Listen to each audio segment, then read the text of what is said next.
sini saya akan menjelaskan tentang interaksi manusia dan komputer merupakan komunikasi dua arah antara pengguna atau user dengan sistem komputer yang saling mendukung untuk mencapai suatu tujuan tertentu. Interaksi manusia dan komputer merupakan disiplin ilmu yang mempelajari desain, evaluasi, implementasi dari sistem komputer interaktif untuk dipakai oleh manusia beserta studi tentang faktor-faktor utama dalam lingkungan interaksinya. Yang berikut ruang lingkup IMK. Ruang lingkup IMK dibagi menjadi 3, yaitu yang pertama interaksi. Interaksi merupakan hubungan yang terjadi atau terbentuk antara user dan komputer melalui unit masukan dan keluaran interface.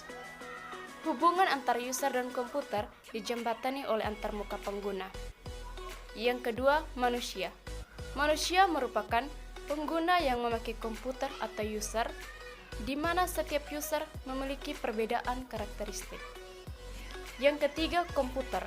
Komputer merupakan perangkat elektronik yang dapat digunakan untuk mengolah data dengan perantaraan sebuah program yang mampu memberikan hasil. Sebuah sistem komputer adalah masukan proses keluaran atau input proses dan output. Sebuah sistem antarmuka pengguna memiliki piranti masukan seperti keyboard, mouse, dan media input lainnya. Piranti keluaran seperti monitor dan printer. Masukan dari pengguna seperti garis, gerakan mouse, dan ketikan keyboard. Dan hasil yang dikeluarkan oleh komputer seperti grafik, bunyi, dan tulisan.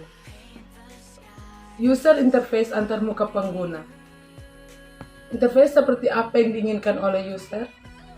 Yang pertama, interface harus user-friendly, yaitu tampilan yang bagus atau menarik, mudah dioperasikan, mudah dipelajari. User merasa nyaman dan senang menggunakan software tersebut.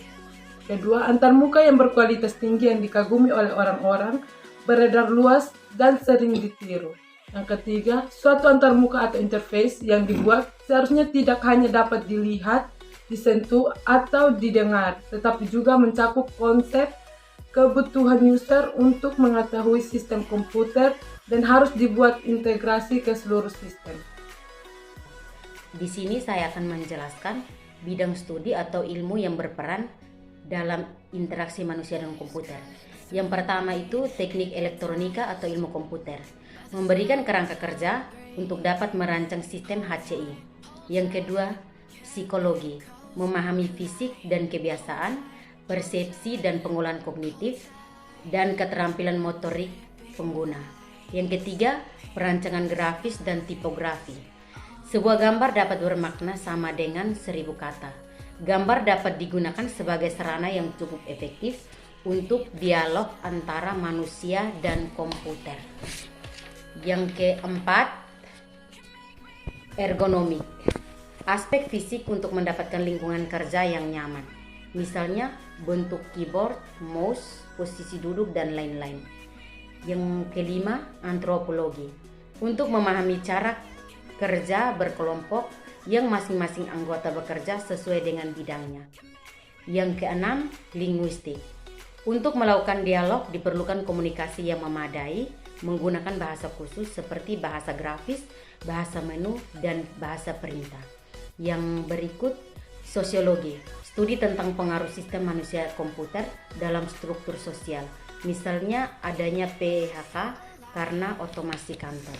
Sekian dan terima kasih. Tentang usability adalah tingkatan kemampuan sebuah aplikasi yang dapat digunakan oleh pengguna secara mudah dan tujuan dalam pengguna tercapai.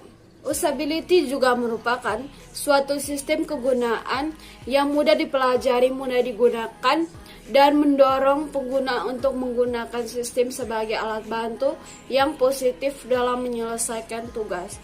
Usability adalah ukuran atau derajat pengalaman penggunaan saat berinteraksi dengan produk atau sebuah sistem aplikasi, teknologi maupun peralatan yang dioperasikan secara efektif dan efisien dalam ruang lingkup penggunaannya. Usability menunjukkan pada sebuah produk yang dapat digunakan oleh pengguna tertentu untuk mencapai tujuan spesifik dengan efektif, efisien, dan memuaskan dalam sebuah konteks penggunaan. Usability adalah atribut kualitas user interface yang seberapa mudah user interface tersebut digunakan. Pada usability memiliki metode yang merujuk untuk meningkatkan kemudahan pengguna dalam proses design. Pengertian lain dari usabilitas adalah kemampuan yang dimiliki sebuah aplikasi dengan mudah digunakan dan tujuan penggunaannya sesuai dengan yang diinginkan oleh pengguna. 1. Penglihatan pendengaran seutuh. 2. Pemodelan sistem pengelolaan. 3. Pengenalan motorik kelompok pengguna. Penglihatan yang keempat, sudut dan ketajaman penglihatan. Sudut dan ketajaman penglihatan merupakan sudut yang berhadapan oleh objek pada mata. Sudut ini mengidentifikasi seberapa banyak area dari pandangan yang tertangkap oleh mata. Yang kelima, medan penglihatan. Medan penglihatan merupakan sudut yang dibentuk ketika mata bergerak ke kiri terjauh dan ke kanan terjauh. Medan penglihatan dibagi menjadi 4, yaitu yang pertama, penglihatan binokuler. Penglihatan binokuler merupakan daerah di mana kedua mata mampu melihat sebuah objek dalam keadaan yang sama. Yang kedua, penglihatan monokuler kiri. Penglihatan monokuler kiri merupakan daerah di mana mata kiri dapat bergerak ke sudut paling kiri. Yang ketiga, penglihatan monokuler kanan. Penglihatan monokuler kanan merupakan daerah di mana mata kanan dapat bergerak ke sudut paling kanan. Yang keempat, daerah buta. Daerah buta merupakan daerah yang tidak dapat dilihat oleh kedua mata. Yang keenam, warna. Warna merupakan hasil dari cahaya yang terbentuk dari hue atau corak, intensitas, dan saturation atau kejenuhan pada warna. Beberapa aspek yang perlu diperhatikan dalam penggunaan warna yaitu yang pertama, aspek psikologis, yaitu hindari penggunaan warna tajam secara simultan, hindari warna biru murni untuk teks, hindari warna merah dan hijau untuk tampilan yang berskala besar. Yang kedua, aspek persepsi. Layar tampilan dapat diterima atau tidak oleh pengguna sangat bergantung pada warna yang digunakan. Kelihatan aspek kognitif. Penggunaan warna bertujuan untuk menarik perhatian atau pengelompokan informasi, sehingga tidak perlu menggunakan warna yang berlebihan. Pendengaran berkaitan dengan suara dan telinga kita. Maksud dari suara yaitu suara yang dihasilkan oleh komputer. Dengan pendengaran, informasi yang diterima oleh mata akan lebih lengkap dan akurat. Kebanyakan manusia dapat mendeteksi suara dalam kisaran frekuensi 20 Hz sampai 20 Hz. Sentuhan berkaitan dengan kulit manusia yang berfungsi untuk mengenali lingkungan manusia melalui rabaan. Sentuhan memberikan umpan balik atas lingkungan dan juga indera kunci bagi mereka yang mempunyai kekurangan pada penglihatan. Sentuhan merupakan stimulus yang diterima melalui kulit seperti mechanoreceptors, panas dingin suhu, termoreseptor sakit, nosiareseptor tekanan baik terus-menerus ataupun spontan. Sentuhan yang pertama, sensitivitas.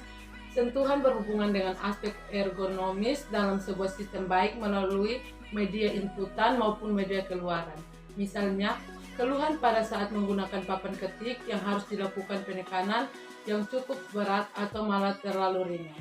Yang kedua, kemudian sentuhan pada mouse barangkali juga akan terasa nyaman seperti menyentuh tombol pada papan ketik, yaitu apabila kita merasakan sensasi sentuhan. Sebab setiap mouse juga memiliki karakter yang berbeda-beda. Yang berikut, kemudian bagi Anda yang mungkin memiliki kebiasaan memakai tangan kiri atau kidal, sepertinya juga Anda berpengaruh ketika Anda memegang atau mengendalikan mouse. Tetapi Anda tidak perlu khawatir, Anda cukup memindahkan mouse ke sebelah kiri monitor, sebab kebanyakan kita meletakkan mouse sebelah kanan monitor. Pemodelan sistem pengolahan. Manusia dalam interaksi manusia dan komputer dipandang sebagai sistem pemroses informasi. Pertama, informasi diterima dan ditanggapi melalui saluran output indera. Informasi disimpan dalam ingatan atau memori. Informasi diproses dan diaplikasikan dalam berbagai cara. Sistem pemrosesan manusia merupakan sistem yang sangat kompleks, sulit dimengerti, dan tidak bisa diukur secara akurat ataupun disajikan secara utuh dalam suatu pemodelan. Pendekatan pemodelan dapat disajikan dan berisi 3 bagian. Yang pertama, pemrosesan persepsi atau perceptual processing. Yang kedua, pemrosesan intelektual atau kognitif atau intellectual cognitive processor. Yang ketiga, kontrol. Pemodelan sistem pengolahan. Dalam pengolahan informasi ini dibagi menjadi 2. Yang pertama, pengolahan secara sadar terjadi ketika rangsangan yang datang dibawa ke bagian intelektual dan memerlukan beberapa waktu untuk menghasilkan tanggapan yang sesuai. Yang kedua itu pengolahan secara otomatis terjadi secara refleks dan hanya memerlukan waktu yang sangat pendek. Di dalam pengolahan secara otomatis terdapat 3 bagian. Yang pertama itu banyak aktivitas yang kita kerjakan sehari-hari telah menjadi otomatis. Yang kedua, kita dapat mengerjakan aktivitas tersebut tanpa harus berpikir. Dan yang ketiga, seperti yang diketahui, semakin sering berlatih atau dikerjakan, performa kita akan meningkat ke tahap terampil dan otomatis. Yang berikut itu pengendalian motorik. Pengendalian motorik pada diri manusia sebenarnya dapat dilatih untuk mencapai taraf kemampuan tertentu. Pengendalian motorik ini mempengaruhi bagaimana kita bergerak dan berinteraksi dengan komputer. Kelompok pengguna. Pembagian kelompok pengguna dibagi menjadi 3 bagian, yaitu yang pertama, novice atau first time user. Di dalam novice atau first time user memiliki 5 bagian. Yang pertama, memiliki sedikit pengetahuan atau konsep yang dangkal akan software. Yang kedua, pengguna yang asing dengan software. Yang ketiga, memerlukan sedikit action. Yang keempat, informasi kesalahan harus secara detail dan terperinci. Yang kelima, bantuan dokumentasi dan step by step tutorial sangat membantu. Yang kedua, knowledgeable intermittent user. Di dalam knowledgeable intermittent user terdapat 4 bagian. Yang pertama, mengetahui fungsi software. Yang kedua, kesulitan mencari letak dari fungsi-fungsi yang diketahui. Ketiga, proteksi dari bahaya dibutuhkan karena user mulai melakukan eksplorasi. Dan yang keempat, online help and dokumentasi sangat membantu.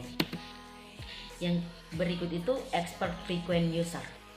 Di dalam expert frequent user terdapat 5 bagian. Yang pertama, ahli dapat mengetahui secara detail kegunaan fungsi-fungsi software. Yang kedua, dapat menggunakan fungsi-fungsi software dengan optimal. Yang ketiga, membutuhkan respon yang cepat dan tidak membutuhkan feedback. Yang keempat, user memerlukan adanya perintah makro.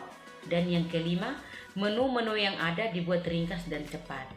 Baik, inilah hasil presentasi kami. Sekian dan terima kasih.